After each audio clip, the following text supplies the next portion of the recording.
much. With us right now is Adam Kovacevich. He is the former Google Senior Director of U.S. Public Policy. Adam, thank you very much for coming. What do you think is going to come of these hearings today?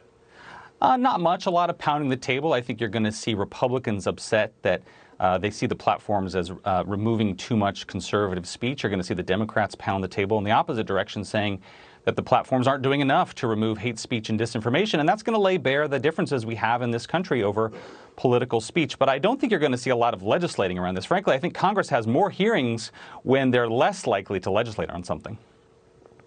Oh, that's interesting. But you raise a good point, because both sides have an axe to grind when it comes to whether their side is covered fairly on social media. On the left, they say you're handing things over to those crazy Trump loyalists. Trump loyalists say you ignore us at the expense of those kooky liberals. So where does this ultimately go?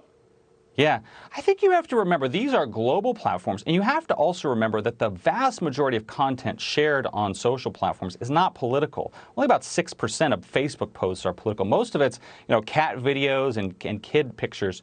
And so, but I do think the companies, they really have a strong interest in maintaining trust with the users. So some people say, oh, well, they're just, monetizing clickbait and kind of short-term sugar high hits. But no, I don't think that's true. I think if people see the platforms as just that, they're going to stop coming back. And so I think that's why you've seen Facebook, Twitter over the last several months take more aggressive action to remove really billions of posts on disinformation, on vaccine disinformation, election disinformation, on COVID. And look, if people want to find that information, they can always go to Gab or Parler, the dark web, 4chan. Like, there's plenty of sites on the open internet they can go to.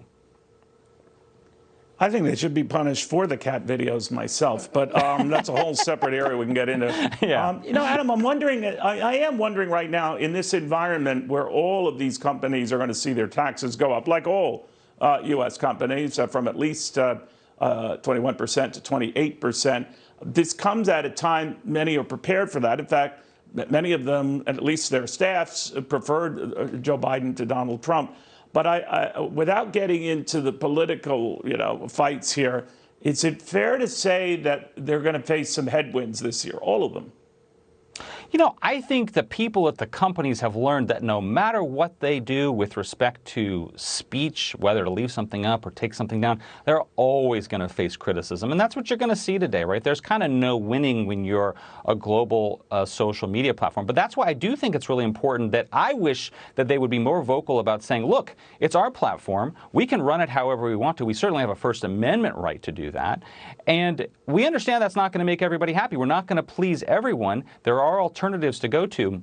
I think that's the right position for social media platforms to say, look, we want to keep people around our platform, the broadest possible array. We're not going to please everyone, and there are alternatives if you don't like what we're offering.